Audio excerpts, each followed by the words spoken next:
हिंदू गरिना प्रतिष्ठानच्या वतीनं पुण्यातल्या एसपी महाविद्यालयाच्या मैदानावरती आपण पाहतोय की कुस्तीचा आखाडा जो आहे तो कालपासून भरवण्यात आलेला आहे आणि स्वतः यासाठी राज्याचे मुख्यमंत्री देवेंद्र फडणवीस हे अगदी थोड्या वेळा दाखल होत आहेत। मात्र आपण पाहतोय की या स्पर्धेसाठी यंदाचा महाराष्ट्र केसरी ठरलेला पृथ्वीराज मोहोळ जो आहे तो सुद्धा या ठिकाणी व्यासपीठावरती आलेला आहे आणि प्रमुख पाहुणा म्हणून आज खरं तर या मैदानावरती पृथ्वीराज जो आहे तो हजेरी लावणार आहे। पृथ्वीराज, सुरुवातीला तुझं अभिनंदन, यंदाचा तू महाराष्ट्र केसरी ठरला, मैदानामध्ये आज प्रमुख पाहुणा म्हणून आलेला आहे। कुस्तीचा स्पर्धक ते प्रमुख पाहुणा इथपर्यंत म्हणजे यंदाचा तो महाराष्ट्र केसरी ठरला, काय आठवतंय आज या मैदानावर? नाही सर, खूप आनंद होतोय, एवढे पुणेकरांचं प्रेम भेटतंय आणि महाराष्ट्र केसरी झाल्या ही पुण्यात पहिली स्पर्धा भरती आहे।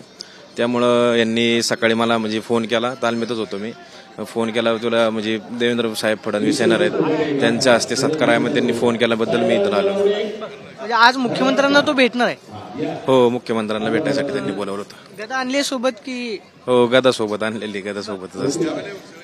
काय मुख्यमंत्र्यांना काय सांगणार, म्हणजे कुस्तीचा प्रचार प्रसार होतोय, दरवर्षी महाराष्ट्र केसरीची कुस्ती स्पर्धा होती, मात्र या स्पर्धेतलं तुला वेगळे पण काय जाणवलं की मुख्यमंत्र्यांना भविष्यामध्ये काय सांग?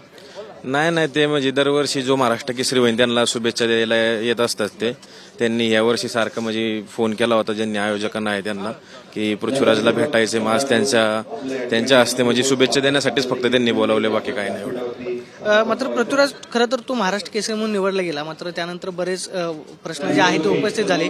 चंद्रहार पाटील जे आहे ते पुन्हा एकदा शिवराज राक्षे आणि तुझी कुस्ती जी आहे ते भरवण्यासाठी तयार आहेत, 50 लाख रुपयाचं इनाम आहे, तू त्या स्पर्धेमध्ये खेळणार का? जर शिवराज राक्षे विरुद्ध तुझी कुस्ती झाली किंवा चंद्रहार पाटलांनी त्या पद्धतीनं तुला जर बोलवलं? नाही, नक्कीच मी खेळणार सर, कारण का ते त्यांच्या मार्फत चाललेलं, म्हणजे ती स्पर्धा नसून एक ती वैयक्तिक ते बोलत आहेत की जी कुस्ती होईल म्हणजे सगळ्यांचा ते वाद मिटण्यासारखी जी कुस्तीच नव्हती, जे पैलवान होते सगळे पैलवान इथं बसलेले, सगळ्यांना विचारणार वाद सारखी कुस्ती नव्हती, पण त्यांचं एक म्हणणे आहे, ते म्हणतात मैदान घेतलं तर मी नक्कीच खेळणार सर, त्यांनी सांगितलं तसं, कारण का मी सगळ्यात बारकाच आहे सगळ्यांचं मी, कारण का ते त्यांनी माझी पण प्रॅक्टिस घेतलेली आहे, त्यांच्यासोबत मी राहिलेलो पण आहे, सगळ्यांचं मी ऐकतो, सगळ्यात बारका असल्यामुळे सगळ्यांचं मला ऐकायला। म्हणजे शिवराज राक्षे बरोबर कुस्ती झाली तर तू खेळायला तयार आहे?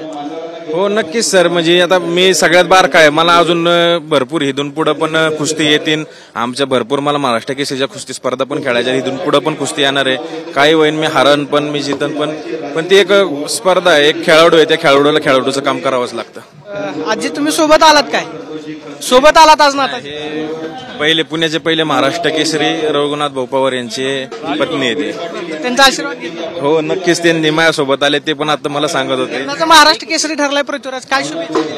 काय म्हणले? काय सांगितलं पृथ्वीराजला? यंदाचा महाराष्ट्र केसरी झालोय मी, काय शुभेच्छा दिल्या पृथ्वीराजला?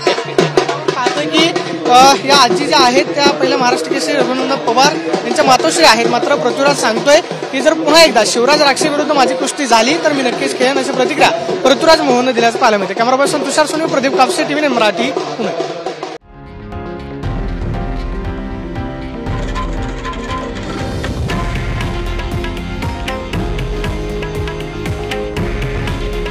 हे आहे देशातील नंबर 1 न्यूज नेटवर्क आणि आपण पाहत आहात TV9 मराठी। काळजी तुमची, हित महाराष्ट्राचं।